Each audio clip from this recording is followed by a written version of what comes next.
Ayun, okay. Pero bago itong kanyang restaurant, ano na una itong restaurant o yung nagkakilala tayo tapos pumasok ka na ng goodwill? May shot ka. I'm sorry. Ano yung short ka? My son that got away. Ang bagal nito na. Habol din pag may time. Ay, nauna pumasok ka na ng TikTok. Ito, ano na parang mga 2 years to.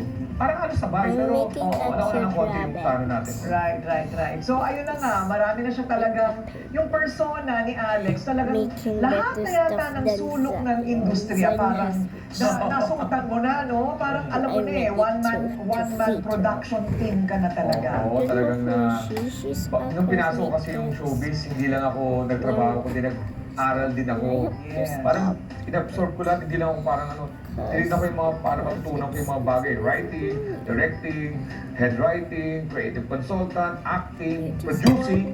Ginawa ko yun para hindi masayang. Oo, at saka parang nagbayad ka talaga ng tuition fee mo. Oo. Diyan sa lahat ng pinagdaanan mo.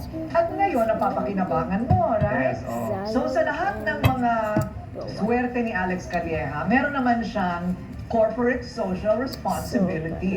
Di ba? So meron ka namang pay it forward sa mga aspiring stand-up Yes, comedians.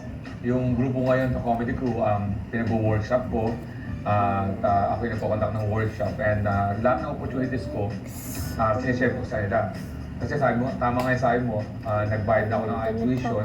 Ang ginagawa ko yan, pa-relax-relax na lang.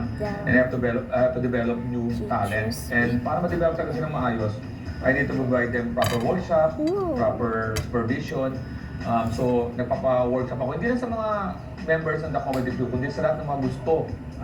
Kasi open siya para naman sa gustong, ayaw nga mag-comedian, pero sa trabaho nila, kailangan niya ng speech, kailangan niya matuto ng Self-confidence. Tinuturo ko yun. Gusto mo lang maging nakakatawa sa barkada. Gusto mong... Teka muna, paano ka, may website ba kayo? Meron kami website, alexcalia.com and thecomedycrew.com. Pwede kayo magpa-sign up doon. thecomedycrew.com. Ayan. Meron kami mga open mics. Ano ba? Handa ka na, may 3 minutes ka. Punta ka sa open mics namin. Bibigyan kita ng stage time.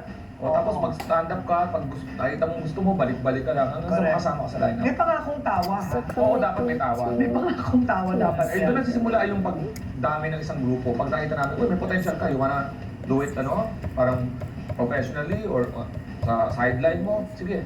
Binibigyan namin yung mga nagtatanong kasi parang, pwede pa paano mo magsimula dyan? Pwede pa paano mo, kukunin mo ko sa talent, hindi gano'n. Do the open mic.